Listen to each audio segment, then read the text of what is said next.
Docente Podcast. En el capítulo de hoy, la asamblea de curso, relato de una experiencia.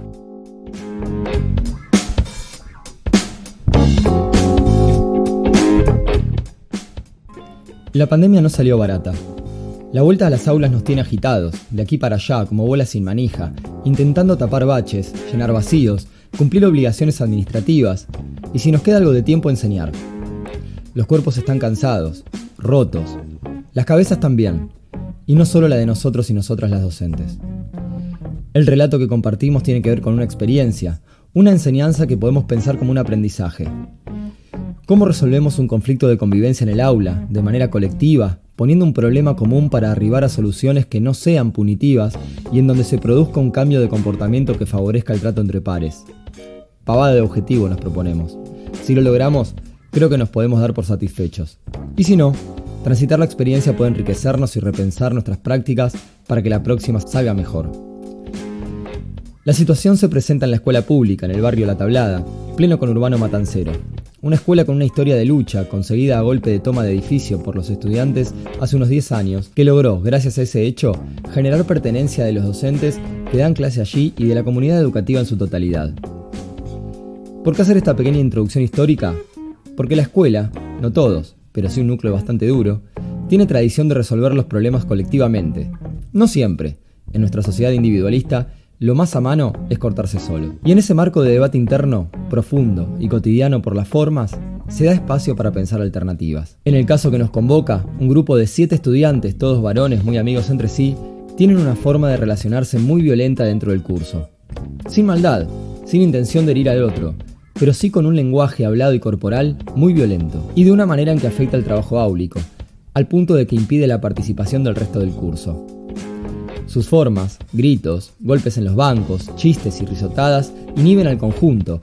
El otro problema grave es que los insultos son racistas y homofóbicos y no contemplan los sentires del resto. Más de una vez vuelan al aire los bolivianos de mierda o los putos, amén de los genitales de loras y madres siempre a mano para cerrar un comentario.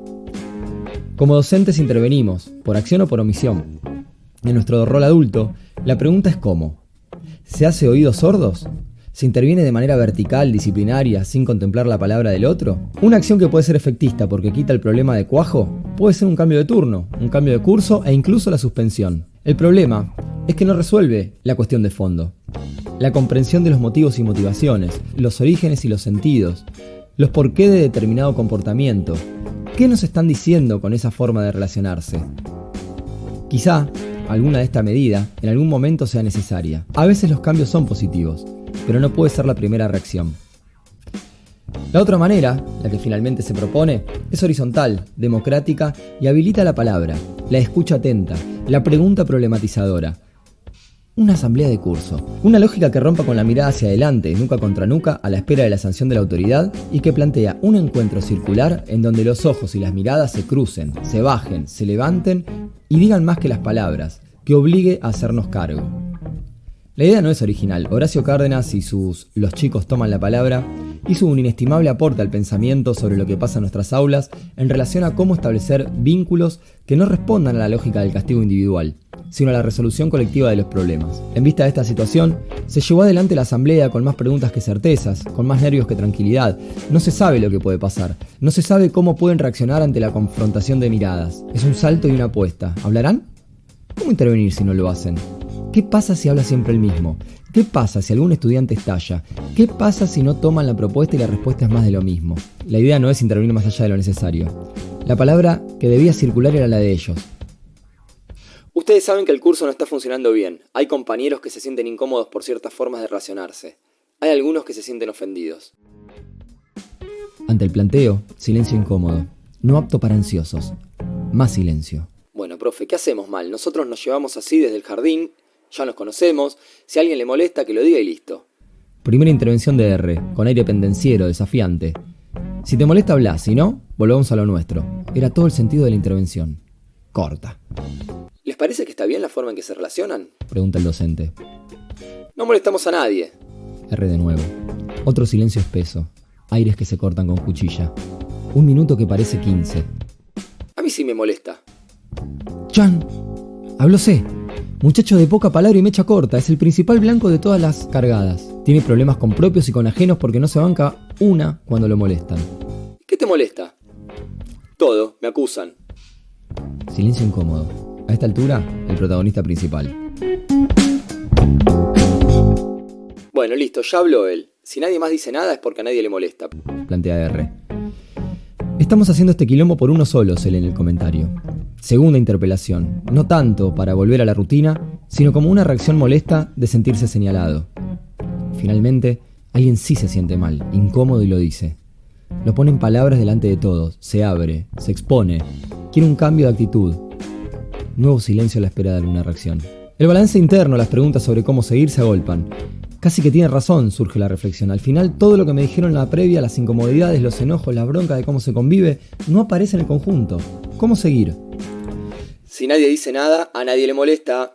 Repite ya casi como mantra R. Las miradas del resto del curso, en las caras de aquellos que se sienten molestos, son hacia el docente. No me obligues a hablar, parece que dicen. Mi mirada implora que tomen la palabra, pero sé que eso no va a suceder. Bien. Pensemos otra cosa entonces. Les dejo una pregunta. ¿No será que el silencio está diciendo algo? ¿No será que los que no hablan no lo hacen porque pasa algo que hace que no se animen? Que el motivo sea que no se sientan cómodos y no porque no les molesta cosas. Si con mis amigos me digo boliviano de mierda y tenemos compañeras y compañeros que son bolivianos, si a un amigo le digo puto de mierda y quizá haya alguien que está empezando a conocerse y redescubrir su sexualidad, ¿no será que esas formas impiden que el resto hable? Silencio. Ya no impaciente, sino reflexivo. Largo y molesto, pero reflexivo. Hasta las moscas dejan de volar. La asamblea es el lugar de la palabra, de la circulación de esa palabra, del debate y la confrontación, muchas veces cordial y otras no tanto. ¿Qué sucede entonces cuando lo que prima es el silencio? Caben algunas reflexiones que, lejos de presentarse como ideas concluyentes, nos obligan a preguntarnos qué pasa con estos estudiantes, que luego de casi 14 años de escolarización les es tan esquiva la palabra. Desde ya, la adolescencia trae aparejado cambios, transformaciones y redescubrimientos que los paran en un lugar diferente al de la niñez. Es un hecho y un elemento que nos obliga a hacer un corte bastante drástico entre la primaria y la secundaria, como para plantear una continuidad sin sobresaltos. La pandemia es otro elemento a tener en cuenta. 2 años sin compartir espacios comunes, de intercambio con pares que no son los que eligen estar, sino simplemente los que les tocaron en suerte. Y esto es sin lugar a dudas un haber que tiene la escuela. La diversidad, la posibilidad de acercarnos a quienes no nos acercaríamos en otros espacios, pero que puede ser otro factor que obstaculice esa circulación de la palabra. La riqueza de la presencialidad, con sus gestos, su lenguaje corporal, su estar aquí ahora, choca de frente con el empobrecimiento que ofrecen las pantallas y los 2 años de aislamiento que no pasaron en vano. En ese marco, y más allá de las diversas interpretaciones de esos silencios, de las transformaciones de algunos de ellos a lo largo de la experiencia relatada, hay una cuestión que deviene central para pensar pedagógicamente. ¿Qué trabajos tenemos que hacer para ayudar a recuperar la capacidad de poner en palabras aquello que les pasa a los adolescentes? Para que ese lenguaje corporal se convierta en palabra que transforma. ¿Qué herramientas y qué elementos tenemos que poner en juego para que los sentimientos, las sensaciones, encuentren un canal de expresión, una explicación, una razón? ¿Cómo trabajar con la cultura de la inmediatez, del clic que nos da aparente respuesta a todo y ya no necesito pensar? Porque la palabra es la expresión de la razón, de la posibilidad de transformar pensamiento en acto. En épocas de reacción, de apelación a los sentimientos como principal lenguaje político, de exacerbación de lo instintivo y visceral, la recuperación de la palabra como elemento de reflexividad, de poner en común, de circulación de planteos, de argumentación de ideas que circulan, porque las ideas circulan, lo que falta muchas veces es el sustento que le dé sentido a esas ideas. La escuela tiene un rol central que jugar allí. ¿Cómo dar sustento histórico, político y social a eso que les pasa a los estudiantes en la vida cotidiana? La asamblea no salió del todo bien. Las y los estudiantes que me plantearon la necesidad de hacer algo para que no los cambien de lugar y así romper con la estructura de trabajo, no hablaron como hubiera sido deseable, pero dijeron mucho con sus silencios y sus miradas. El grupo señalado se sintió interpelado, acusó recibo, no de manera explícita, evidentemente, no estaba en su horizonte reconocer el problema y menos delante de todos. Pero tácitamente lo tomaron. Al otro día, parte del curso fue a grabar al estudio de radio. Una dinámica que se había cortado porque no podían ir en grupo mientras el resto se quedaba solo. La solución propuesta para seguir había sido que se quede la preceptora, pero no era deseable la respuesta policíaca. Después de la asamblea, no se la llamó. Grabaron 4 micros de radio con 4 grupos diferentes. Les llevó las 2 horas. Se quedaron solos y solas. No hubo necesidad de que la preceptora oficie de gran hermano.